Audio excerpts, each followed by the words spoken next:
We are back. I'm your host, Barry Waxler, here with the always lovely and talented Andrea Kay, the always incredible Urban Miaris, and we have our first guest guy that I've been excited to interview, Mr. Alex Zikakis from Capstone Advisors. Welcome, Alex. Thanks for having me. Great. So tell us a little bit about Capstone Advisors. What do you do there? So Capstone Advisors is a locally based company. We're a real estate investment and development company, specializing primarily in retail. We also invest in office, and we've done an awful lot of investing in land and all sorts of residential development. Okay, so let's go back to how you started. You have a phenomenal company. I've been out your way and seen your office many times, and I love how you've grown. How did you get started in this? So I started the company 18 years ago. I used to work at a public accounting firm called Kenneth Leventhal & Company, and I met a bunch of people in the industry. And over the years, we kept in touch, and some of my friends there went to Wall Street and were working for a big investment bank. Right. And I went off on my own to start a real estate investment and development company, and they were my first partner. So they were at Credit Suisse First Boston, and they were our first equity partner, and we started buying value-add shopping centers primarily and office buildings back in the late 90s. Okay. And you, a lot of the properties you get into today are, I don't want to use the word distressed, but they're, tell me what kind of properties you buy and what you do with them. Yeah. So mostly what we're a value-add investor. So we're looking for really well-located real estate that's got good fundamentals, good demographics around it, but that the real estate can be optimized. So it could be that the prior owners were capital constrained, or just became sort of complacent with their real estate, and we'll go in and we'll renovate centers and reposition the centers that we buy. And then we try to dramatically improve the quality of the real estate, which will bring in a better quality tenant or make the existing tenants more successful. Yeah, how long have you been? How long have you used that business model? So ever since 1997, when we first started the company. Yeah, because what I've noticed out there in the public is, you go to almost any center now, and they have just taken the centers and just, I don't want to say gutted them, but they've really improved most of the centers. I think about the Del Mar Highlands and over there at Flower Hill and all of these centers around here. So although not that those were particularly shabby in the first place before they were redeveloped, but that's true. Yeah. So but they did a great job. Those centers specifically have done a great job. There's still a lot of other real estate that needs to be brought further up in quality. And it's difficult to find it, right? And it's difficult to find stuff that you can actually pull a couple of levers on, right? So when we buy real estate, there are lots of other buyers of real estate that are just going to buy well-located, good, solid real estate, and they're just buying it and hoping that everything stays really good in the marketplace for their hold period. We want to go and be able to control value or add value by doing something physical to it, re-tenanting or making the existing tenants more successful, as well as hopefully investing in good, solid locations where you have the fundamentals that are going to push along the value as well. Interesting. How long do you hold most of your properties? Do you hold them for a long term? Yeah, we have some centers. The company is once again 18 years old. We have a number of centers in our portfolio that are 17 years we've owned. We do go through periods where we'll prune down the portfolio pretty good if we think that it's the appropriate time of the cycle to sell down a little bit. So some things will hold very long term. Other times we'll buy something and we'll add value, and we might decide after 4 or 5 years that at that point we've driven enough value in that center and it's time to trade it and move on to something else. I would imagine that most developers would be looking to buy and not hold because that might be where the risk is versus, buying it and doing like a quick upgrade on it and then selling it and having an exit strategy as opposed to holding it. What's your secret, if there is one, to making the current tenant successful enough to where it makes sense for you to hold a property for 17 years? Yeah, well, that's a great question, and there is a lot that needs to be done. One, you've got to continually reinvest in the real estate, right? So we just finished one of our centers that we've owned for 17 years in the Washington, D.C. area. We just went through a $6.5 million renovation on the center. We put new facade on. We did all the common area. The center was performing very well at the time, but it was clearly time for us to go in and take it. If we're going to decide to hold it for another 10 years, it was time to go in and reposition the center. So keeping up with the physical nature of the center is really, really important. I think the other thing that's important is being a good steward of who you're bringing in as tenants and really doing a good job at curating your tenant mix.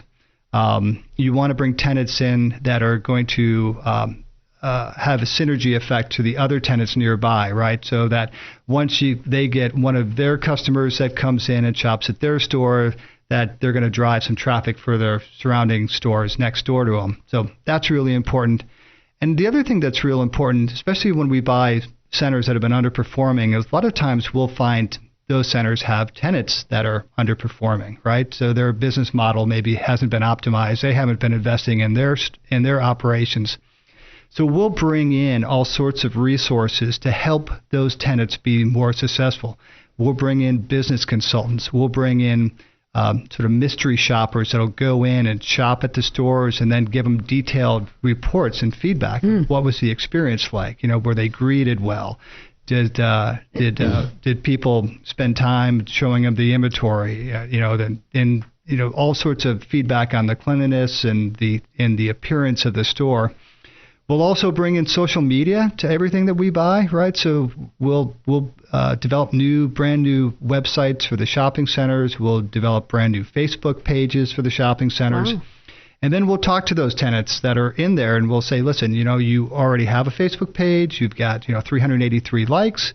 You're already doing a good job of promoting your social media. We want to link your Facebook page to the center's Facebook page, which will automatically link to our website page. So we're driving excitement. So, most consumers today, they're finding where they're shopping through online, and then they're making the determination of where they're going to go. So we bring all those tools to every center that we go and buy and hope to hopefully make our tenants more successful. Interesting. Yeah. How do you measure a unperforming or low-performing property? Well, one is going to be its occupancy. How well occupied is it? But the biggest measure is what are the tenant sales dollars per square foot? That's the big metric that you're looking at. So do you go by industry standards or the region?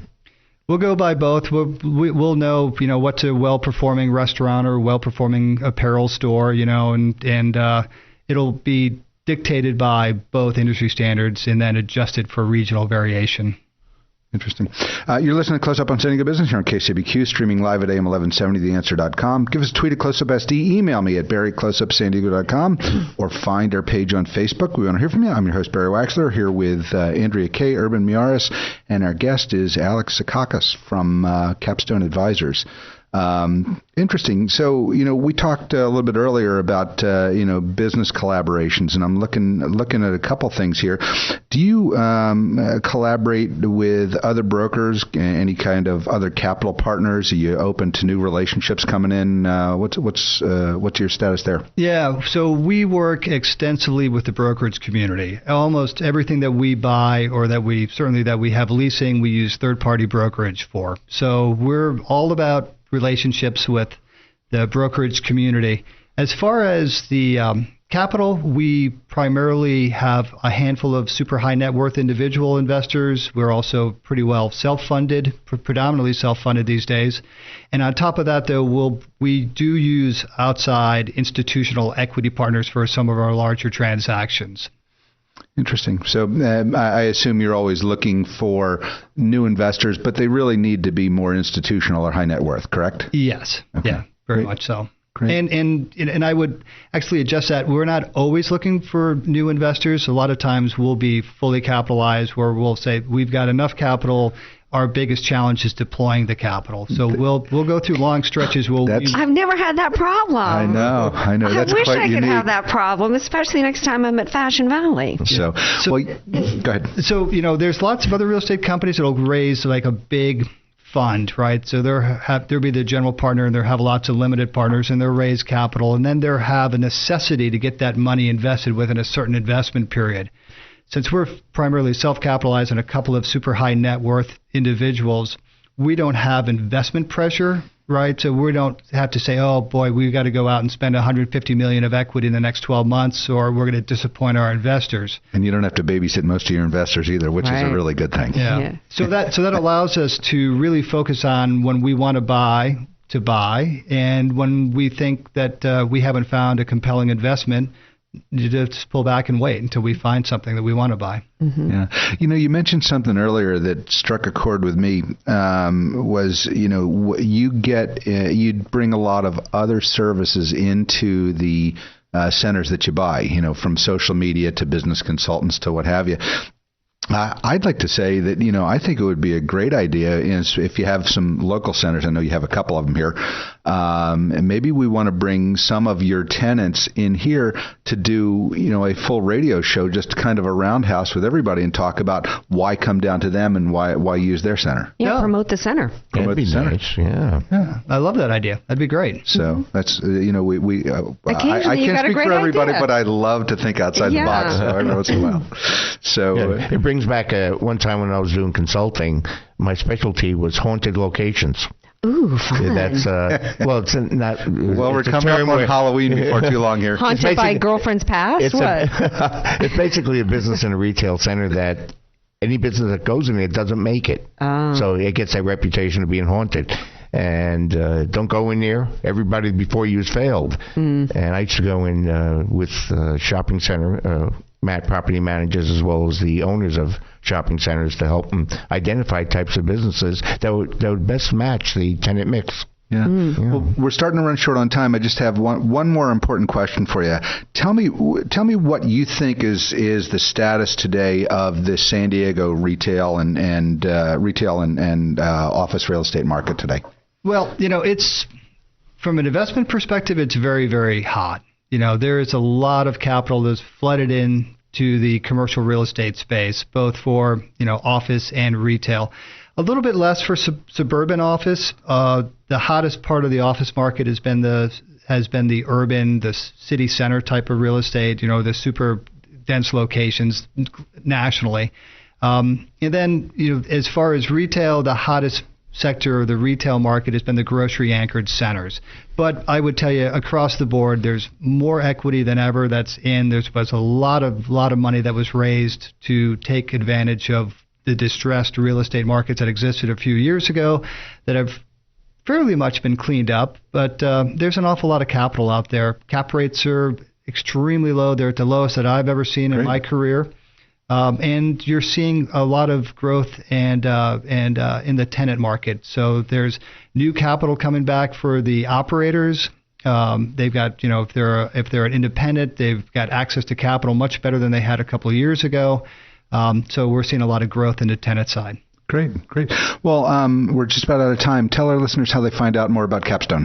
They go to capstoneadvisors.com, or they Google us or give us a call up in Carlsbad. Great. Hey, appreciate you being with us. I look forward to following up. Let's see if we can put one of the custom shows together for some of your tenants. That'd be great. I appreciate being here. Great. You're listening to Close Up on San Diego Business here on KCBQ, streaming live at AM1170theanswer.com. Send us a tweet at CloseUpSD or just find our page on Facebook. And you can always email me at barry@closeupsandiego.com. Let me know what you think. I'm your host, Barry Waxler. We'll be right back after a word from our sponsors. Taking care of business and working overtime. What else?